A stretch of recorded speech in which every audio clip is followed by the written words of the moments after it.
প্রায় ৫৯ বছরের পুরনো টাঙ্গাইলের মধুপুর লহরিয়া হরিণ প্রজনন কেন্দ্রে মিলছে না হরিণের দেখা।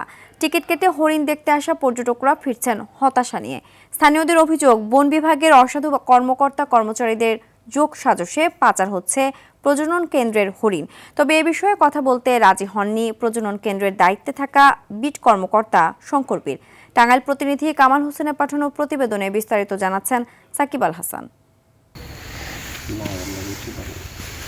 প্রায় ৩০ একরের বিশাল জায়গা নিয়ে ১৯৬৬ সালে টাঙ্গাইলের মধুপুর জাতীয় উদ্যানে স্থাপন করা হয় এই হরিণ প্রজনন কেন্দ্র। প্রাপ্তবয়স্ক ৩ জোড়া হরিণ নিয়ে শুরু হয় প্রজনন কেন্দ্রটির যাত্রা।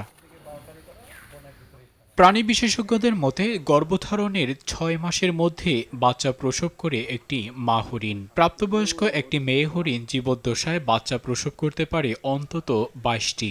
সে হিসেবে প্রতিষ্ঠার দীর্ঘ ৫৯ বছরে প্রজনন কেন্দ্রটিতে হরিণের সংখ্যা হওয়ার কথা ৫ শতাধিক। তবে টিকিট কেটে প্রতিদিন হরিণ দেখতে আসা দর্শনার্থীরা ফিরছেন হতাশা নিয়ে।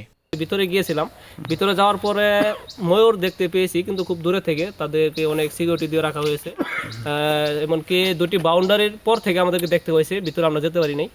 আর হরিণের কথা যেটি বলা হয়েছে সেটি আসলে আমি দেখতে পারি নাই। বিভিন্ন জাতের হরিণ থাকার কথা, অথচ ১০ টাকা টিকিট কেটে এখানে আইসা পুরা ধোকার মধ্যে পড়ে গেছি। একটি হরিণও আমি এই প্রজনন কেন্দ্রে খুঁজে পেলাম না। আমি অনেকক্ষণ ঘুরলাম এই হরিণ প্রজনন কেন্দ্রে, আমি একটি হরিণও দেখতে পাইনি, শুধুমাত্র ময়ূর পাখি ব্যতীত।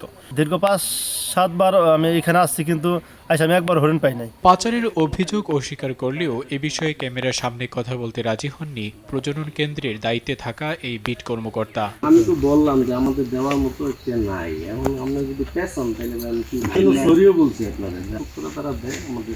যথাযথ নজরদারি, নিরাপদ পরিবেশ ও সুষম খাদ্য নিশ্চিত করা গেলে বাড়বে হরিণের সংখ্যা। সেই সাথে প্রজনন কেন্দ্রটি পরিণত হবে দেশের অন্যতম দর্শনীয় স্থানে, এমনটি মনে করছেন বিশেষজ্ঞরা।